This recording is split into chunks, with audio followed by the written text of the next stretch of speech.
नमस्ते। आज बात करते हैं भारत के पेंशन सिस्टम की। ये एक ऐसी पहेली है जिसमें कई परतें हैं। यहाँ अलग-अलग समूहों के लिए अलग-अलग नियम हैं।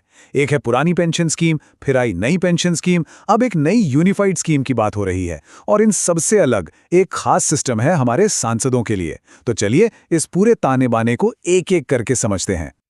तो ये पूरी कहानी जो है ना, ये सिर्फ नंबर्स या पॉलिसी की नहीं है।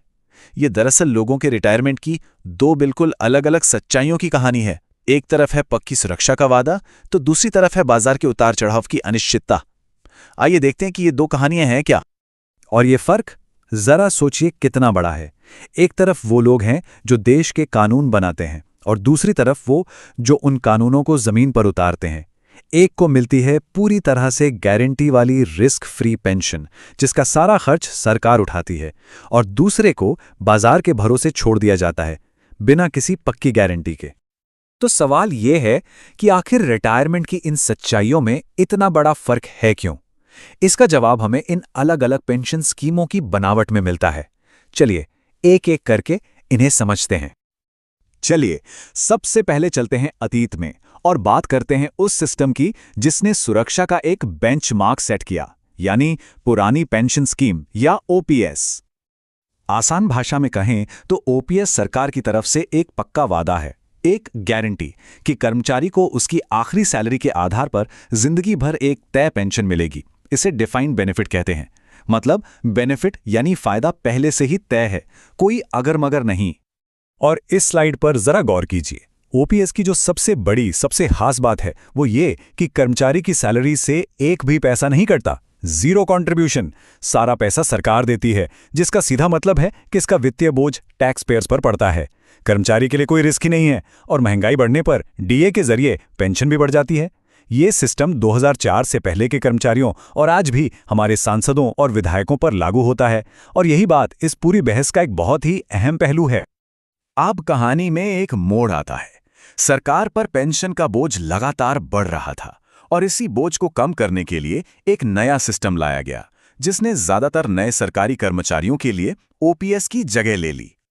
एनपीएस का जो फंडा है ना, वो ओपीएस से बिल्कुल उल्टा है, एकदम 180 डिग्री। यहां कोई गारंटी नहीं है। आपका पैसा शेयर बाजार और बॉन्ड्स में इन्वेस्ट किया जाता है। मतलब रिटर्न ज्यादा मिलने की संभावना है तो रिस्क भी उतना ही ज्यादा है। इसे कहते हैं डिफाइंड कंट्रीब्यूशन। मतलब आपका कंट्रीब्यूशन तो तय है, पर उस पर मिलने वाला फायदा वो तय नहीं है। यहां देखिए, एनपीएस में कर्मचारी और सरकार दोनों पैसा डालते हैं, लेकिन और ये सबसे अहम बात है, बाजार का सारा रिस्क कर्मचारी को ही उठाना पड़ता है। अब सोचिए, कोई अपने रिटायरमेंट के बिल्कुल करीब हो और तभी शेयर बाजार धड़ाम से गिर जाए तो क्या होगा? उनकी जिंदगी भर की जमा पूंजी और पेंशन पर कितना बुरा असर पड़ सकता है। एक बहुत बड़ा अगर मगर है जिसके साथ उन्हें रिटायर होना पड़ता है।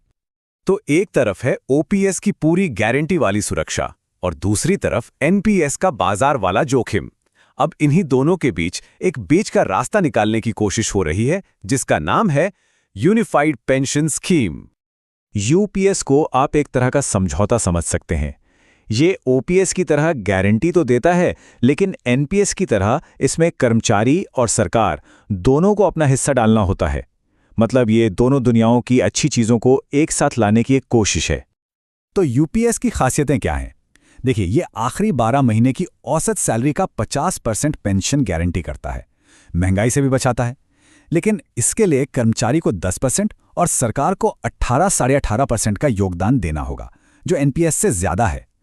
तो हाँ, ये सरकार के लिए एनपीएस से तो ज़्यादा महंगा है, लेकिन माना जा रहा है कि ओपीएस के मुकाबले कम खर्चीला होगा। इसीलिए इसे एक मिडिल पाथ, एक बीच के रास्ते का तौर पर देखा जा रहा है। अच्छा, यूपीएस में एक बहुत ज़रूरी शर्त भी है। वो ये कि कर्मचारी अपनी नौकरी के दौरान सिर्फ अपने खुद के जमा किए हुए पैसे का 25% ही निकाल सकता है, और वो भी सिर्फ कुछ खास इमरजेंसी में। अब ये पाबंदी क्यों लगाई गई है? ताकि ये पक्का हो सके कि पेंशन का जो फंड है वो अपने असली मकसद यानी रिटायरमेंट के लिए ही बचा रहे और वक्त से पहले खत्म ना हो जाए। तो चलिए अब इन सभी योजनाओं को एक टेबल में आमने सामने रखकर देखते हैं, ताकि पूरी तस्वीर और साफ हो जाए।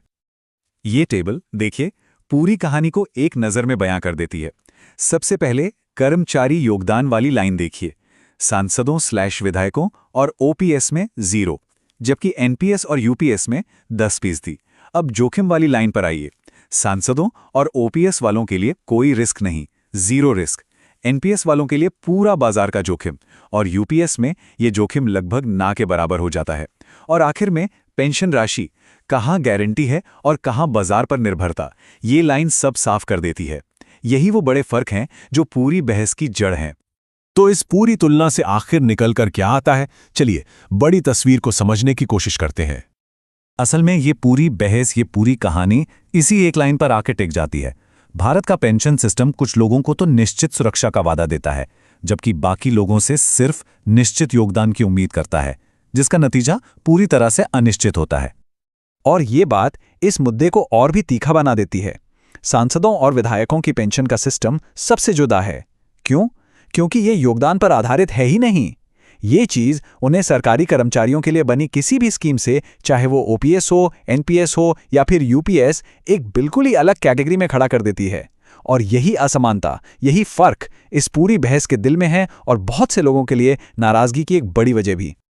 और आखिर में हम उसी सबसे बड़े सवाल पर आकर रुक जाते हैं।